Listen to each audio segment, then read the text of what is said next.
राजनीति, आंदोलन, किसान, करप्शन, गरीबी, इन सभी मुद्दों पर आवाज उठाएगा अब तक न्यूज इंडिया। सत्ता के आगे जब भी सवाल कमजोर पड़ने लग जाए तो सवाल उठाने पड़ते हैं।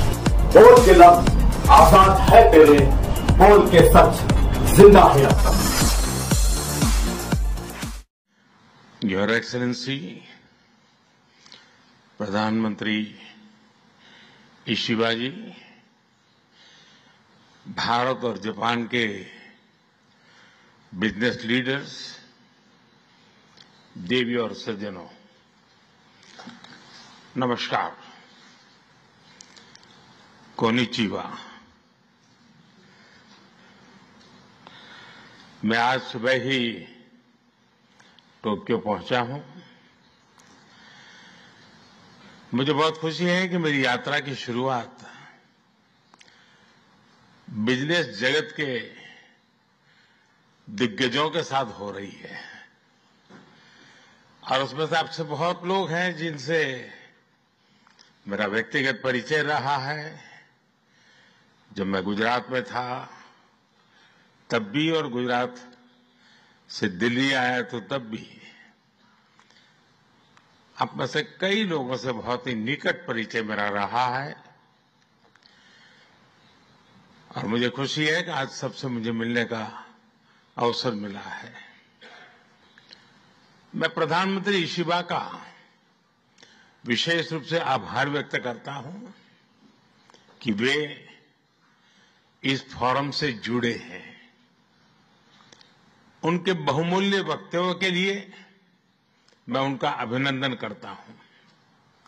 साथियों, भारत की विकास यात्रा में जापान हमेशा एक अहम पार्टनर रहा है। मेट्रो से लेकर मैन्युफैक्चरिंग तक, सेमीकंडक्टर से लेकर स्टार्टअप्स तक, हर क्षेत्र में हमारी साझेदारी आपसी विश्वास का प्रतीक बनी है। जापानी कंपनियों ने भारत में $40 बिलियन से ज्यादा का निवेश किया है। मात्र पिछले 2 वर्षों में $13 बिलियन का प्राइवेट इन्वेस्टमेंट हुआ है। जेबीआईसी कहता है कि भारत सबसे प्रॉमिसिंग डेस्टिनेशन है। जेट्रो बताता है कि 80% कंपनियां भारत में एक्सपांड करना चाहती है और 75% ऑलरेडी मुनाफे में है। यानी in India capital does not just grow, it multiplies. साथियों, पिछले 11 वर्षों में भारत के अभूतपूर्व ट्रांसफॉर्मेशन से आप सब भली भांति परिचित है। आज भारत में पॉलिटिकल स्टेबिलिटी है, इकोनॉमिक स्टेबिलिटी है, पॉलिसी में पारदर्शिता है, प्रिडिक्टिबिलिटी है। आज भारत विश्व की सबसे तेज ग्रो करने वाली मेजर इकोनॉमी है और बहुत जल्द विश्व की तीसरी सबसे बड़ी इकोनॉमी बनने जा रहा है। वैश्विक ग्रोथ में भारत 18% योगदान दे रहा है। भारत की कैपिटल मार्केट्स में अच्छे रिटर्न्स मिल रहे हैं। एक मजबूत बैंकिंग सेक्टर भी है। लो इन्फ्लेशन और लो इंटरेस्ट रेट्स करीब $700 बिलियन के फॉरेक्स रिजर्व है। साथियों, इस बदलाव के पीछे हमारी रिफॉर्म, परफॉर्म और ट्रांसफॉर्म की अप्रोच है। 2017 में हमने वन नेशन वन टैक्स की शुरुआत की थी। अब इसमें नए और बड़े रिफॉर्म लाने पर काम चल रहा है। कुछ हफ्ते पहले हमारी संसद ने नए और सिंप्लीफाइड इनकम टैक्स कोड को भी मंजूरी दी है। हमारे रिफॉर्म्स केवल टैक्स प्रणाली तक सीमित नहीं है। हमने ईज ऑफ डूइंग बिजनेस पर बल दिया है। बिजनेस के लिए सिंगल डिजिटल विंडो अप्रूवल की व्यवस्था की है। हमने 45,000 कंप्लायंसेस रेशनलाइज किए हैं। इस प्रक्रिया को गति देने के लिए डीरेगुलेशन पर एक उच्च स्तरीय कमेटी बनाई गई है। डिफेंस और स्पेस जैसे सेंसिटिव क्षेत्रों को प्राइवेट सेक्टर के लिए खोल दिया गया है। अब हम न्यूक्लियर एनर्जी सेक्टर को भी खोल रहे हैं। साथियों, इन रिफॉर्म्स के पीछे हमारा विकसित भारत बनाने का संकल्प है, हमारा कमिटमेंट है, कन्विक्शन है और स्ट्रेटेजी है। और विश्व ने इसे रिकॉग्नाइज ही नहीं, एप्रिशिएट भी किया है। S&P ग्लोबल ने 2 दशक बाद भारत के क्रेडिट रेटिंग अपग्रेड किए हैं। The world is not just watching India, it is counting on India.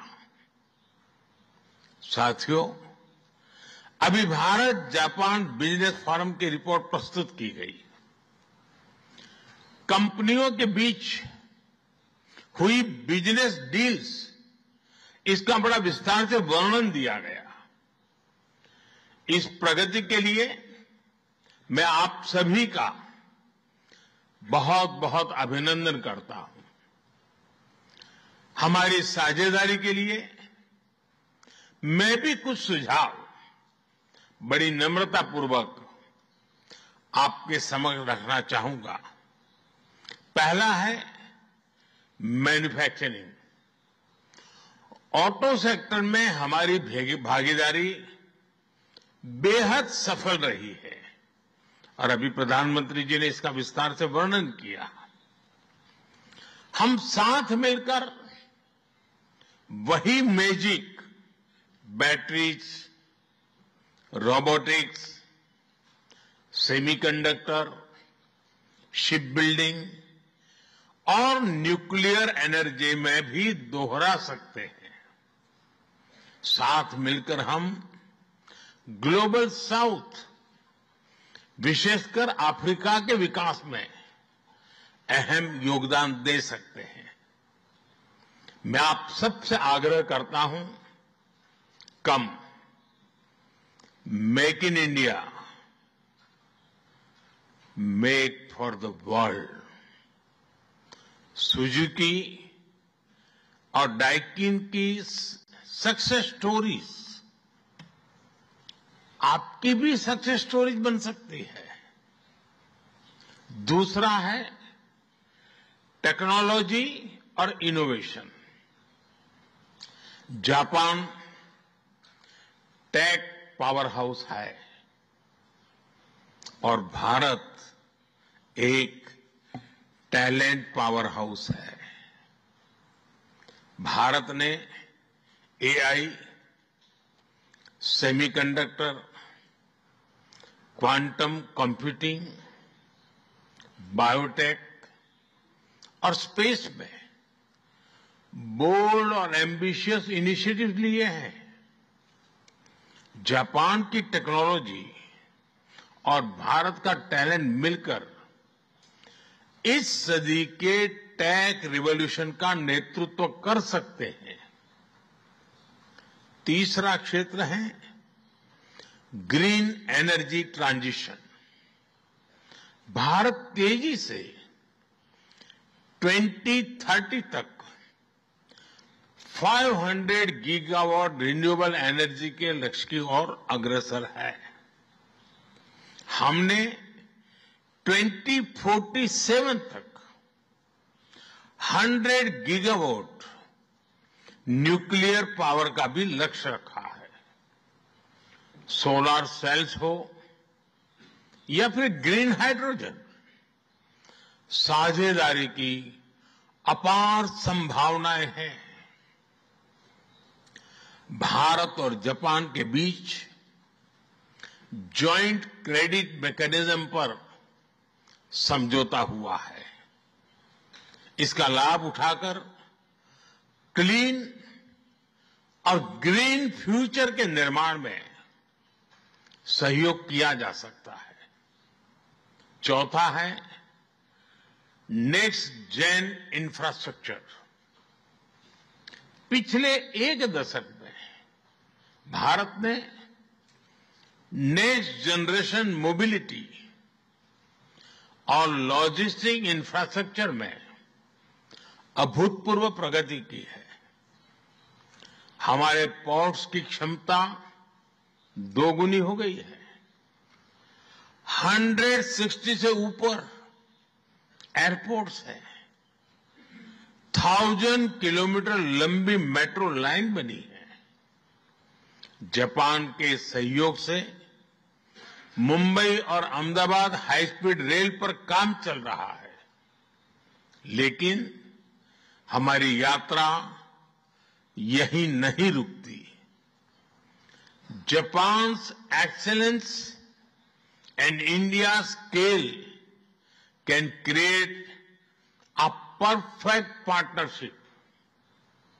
पांचवा है स्किल डेवलपमेंट और people to people ties. Bharat का स्किल्ड युवा टैलेंट वैश्विक जरूरतें पूरी करने की क्षमता रखता है। इसका लाभ जापान भी उठा सकता है। आप भारतीय टैलेंट को जापानी भाषा और सॉफ्ट स्किल्स में ट्रेनिंग दें और मिलकर एक जापान रेडी वर्कफोर्स तैयार करिए। A shared workforce will lead to shared prosperity। साथियों, अंत में मैं यही कहना चाहूंगा, India and Japan partnership is strategic and smart, powered by economic logic. We have turn shared interest into shared prosperity. India is the springboard for Japanese businesses to the global south. Together, we will shape the ASEAN century, Asian century for stability, growth and prosperity. इन्हीं शब्दों के साथ मैं प्रधानमंत्री इशिबाजी और आप सभी का आभार प्रकट करता हूं। अरिगातो गोजाइमास। बहुत बहुत धन्यवाद।